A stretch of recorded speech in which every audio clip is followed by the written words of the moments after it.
President চুপ্পুকে যাওয়ার ব্যাপারে আপনারা সরকারকে সহায়তা করেন। এ যত তাড়াতাড়ি চলে যায় ততই ভালো। এ একটা অবৈধ রাষ্ট্রপতি এবং তার কোনো আইনগত বৈধতা এখন আর এখানে নাই। ছাত্রলীগকে নিষিদ্ধ করেছে, আমি অভিনন্দন জানাই সরকারকে, এবং অবিলম্বে আওয়ামী লীগকেও নিষিদ্ধ করার আহ্বান আমি জানাচ্ছি। আওয়ামী লীগের পুনর্বাসন এইসব ষড়যন্ত্র করে এগুলো করে কোনোদিনও আর এখানে সম্ভব হবে না। আওয়ামী লীগ যদি সত্যিকার অর্থে এখানে টিকে থাকতে চায়, ওদের নাম বদল করতে হবে।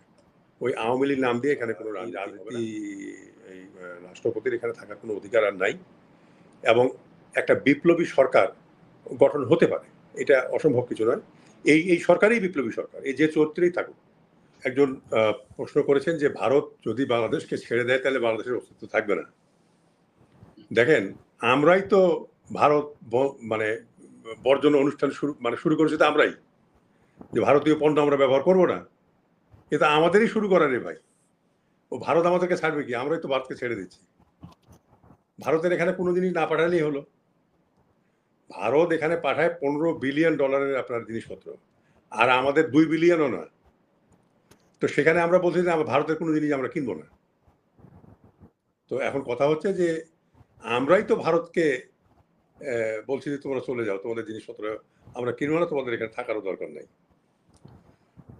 কাজেই এগুলোর যে ওই যে কলকাতার যে একজন মন্ত্রী বোধহয় শুভেন্দু ভট্টাচার্য বোধহয় হতে পারে মনে হয়, এবং মেয়র, আর আরেকজন ছিল মুসলমান, উনি কথা বলেছেন। এই মুসলমানরা ওরা হলো বিজেপির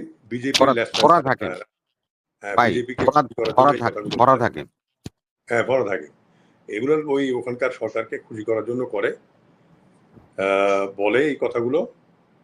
এবং ভারতের মুসলমানদের, ওদের আমি তো মুক্তিযুদ্ধের 9 মাস দেখেছি, ওরা আমরা নয়, আমরা যে মুসলমান সেটা ভারতের মুসলমান নয়, এরা অন্য মুসলমান।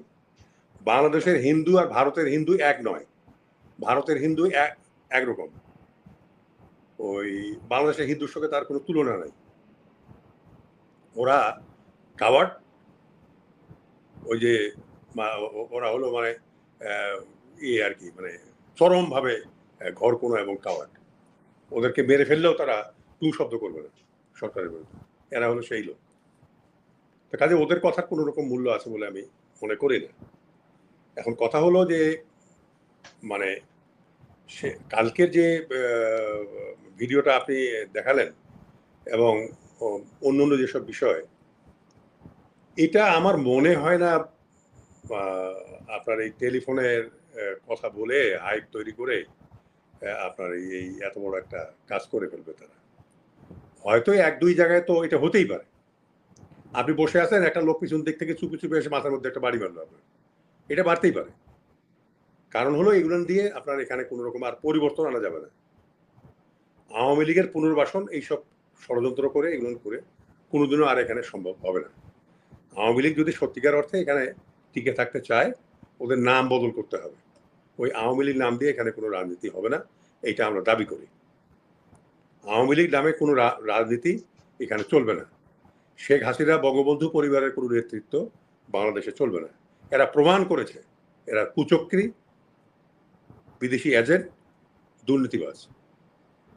কাজে ওদের এদের কোনো স্থান বাংলাদেশে হবে না। এখন এই যে কালকের যেটা তারা বলছে, বৈষম্য বিরোধী ছাত্র আন্দোলনও বলেছে আমরা মাঠে থাকবো, এবং স্বরাষ্ট্র মন্ত্রণালয় থেকেও এবং মাননীয় প্রধান উপদেষ্টার প্রেস সচিবও বলেছেন যে না, তাদেরকে কোনো রকম এখানে রাজনীতি বা কোনো কিছু করতে দেওয়া হবে না। আমি আশা করি যে এখানে কিছু হবে না। ইতিমধ্যে যত ফোন কল তার ফাঁস হয়েছে শেখ হাসিনার, এবং সেগুলো যখন আমাদের কাছে এসছে যে তারা এই আসতেছে ওই আসতেছে, 5 অগস্টের মধ্যে মানে 5 নভেম্বরের মধ্যে এখানে চলে আসবে, ওই আসে নেই।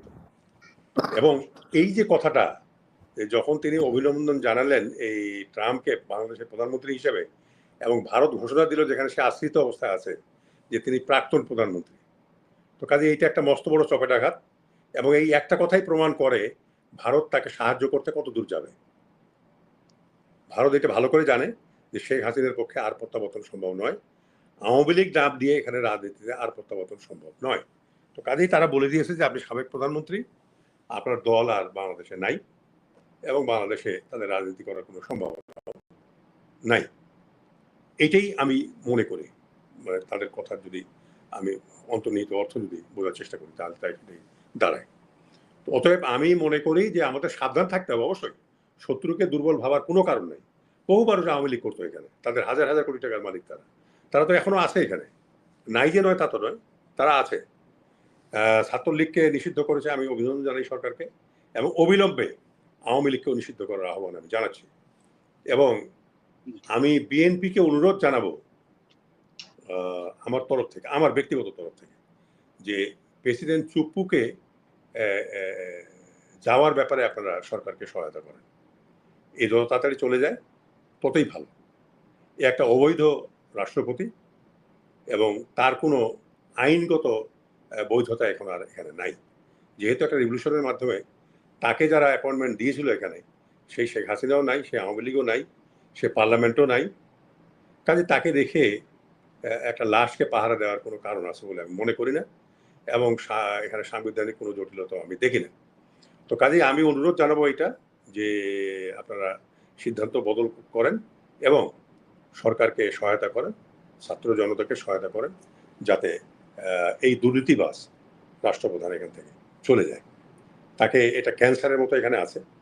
আর যদি বিপ্লবী সরকার গঠন করার কথা মাহমুদুর রহমান সাহেব যেটা কথা বলেছেন, উনি একজন প্রসিদ্ধ সাংবাদিক হিসেবে উনি দাবি করতেই পারেন এবং আমি তো প্রথম থেকেই বলে আসছি যে এটি বিপ্লবী সরকার।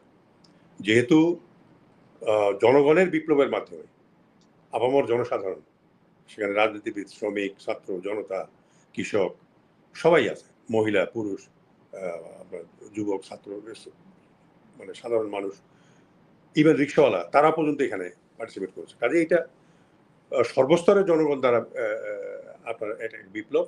এই বিপ্লবের পরে যে সরকার হয় সেটা বিপ্লবী সরকারই হবে এবং আমূল পরিবর্তন হয়ে গেছে দেশে। কাজে আমি মনে করি যে এই রাজনীতি, এই রাষ্ট্রপতির এখানে থাকার কোনো অধিকার আর নাই এবং একটা বিপ্লবী সরকার গঠন হতে পারে, এটা অসম্ভব কিছু নয়।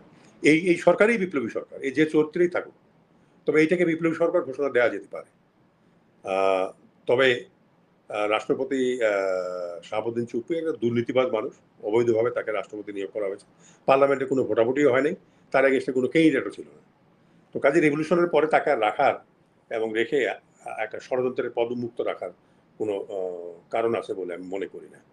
তো এটা হওয়া উচিত, তার চলে যাওয়া উচিত এবং একজন নতুন রাষ্ট্রপতি হবেন। এবং আমি ডক্টর ইউনূসের রাষ্ট্রপতি হওয়ার পক্ষে নই। কারণটা হলো যে তাকে আমরা প্রধান উপদেষ্টা এবং বিপ্লবী সরকার হলে উনি প্রধানমন্ত্রী হবেন। কারণটা হলো এখন যখন ট্রাম্পকে নিয়ে এত ধরনের রাজনীতি হচ্ছে, ডক্টর ইউনূস যদি এখানে থাকেন, তার মতো মানুষ, উনি 7 জনের মধ্যে একজন নোবেল লরিয়েট, যিনি কংগ্রেশনাল মেডেল আমেরিকার এবং প্রেসিডেন্সিয়াল গোল্ড মেডেল পেয়েছেন। তো কাজে সে যদি প্রধান উপদেষ্টা থাকেন বা প্রধানমন্ত্রী থাকেন, তাহলে অন্যের পক্ষে আমেরিকাকে ভুল বুঝিয়ে আমাদের বিরুদ্ধে দাঁড় করানো সম্ভব হবে না। যদিও আমি শুনছি যে আওয়ামী লীগ অনেক টাকা পয়সা খরচ করে লবিস্ট নিয়োগ করেছে, যে এখানে তাদের উপরে অত্যাচার করা হচ্ছে, হিউম্যান রাইট ভায়োলেশন হচ্ছে, নানান ধরনের বিষয়। তো কাজে আমি মনে করি যে এটা শেখ হাসিনা সাকসেসফুল হবে, এটা সম্ভব নয়। আমেরিকা নিজেরাও বোঝে কোথায় কি ঘটছে, এখানে তাদের এম্বাসি আছে। অতএব আমি অনুরোধ জানাবো যে সরকারকে, যে এটা যে কোনো প্রকারে হোক, এই ধরনের কোনো মুভ আওয়ামী লীগের অবশ্যই খুব মানে দৃঢ়ভাবে এটাকে দমন করতে হবে এবং তাদের রাজনীতি চিরতরে বাংলাদেশ থেকে উচ্ছেদ করতে হবে। ধন্যবাদ।